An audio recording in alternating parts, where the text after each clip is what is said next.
আপনি বলেন তো, গরমও না ঠান্ডাও না, তবু ফু দিয়ে খেতে হয়, একদম বেজিক। বাদাম। বাদাম। যাই হোক, আপনি পেরেছে তাহলে একটা। আচ্ছা, আপনি বলেন, মেয়েদের কোন জায়গায় টিপ দিলে ভালো লাগে? কপালে। কপালে। যাই হোক, পেরে গেছে, যাই হোক দুইটা। আচ্ছা, আপনি বলেন, মেয়েদের দুই পায়ের মাঝখানে কি থাকে? জি। মেয়েদের দুই পায়ের মাঝখানে কি থাকে? দুই পায়ের একদম পজিটিভ। বলার জন্য সরি, কেন? বলতে পারবো না। খুব পজিটিভ একটা। পারতেন না? পাঁচ। প্রিয় অডিয়েন্স, আপনারা অবশ্যই কমেন্টে জানিয়ে দেবেন সেটা কি হতে পারে। আচ্ছা, যাই হোক, আমরা নেক্সট দাদাতে চলে যাই।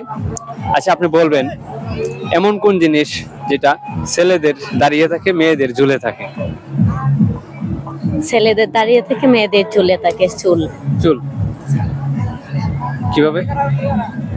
কারণ ছেলেদের চুল সব চুলেই দাঁড়িয়ে থাকে, আর মেয়েদের চুল তো লম্বা, তাই এভাবে শুয়ে থাকে। একদম রাইট আনসার। আচ্ছা, যাই হোক, আমরা নেক্সট দাদাতে চলে যাই।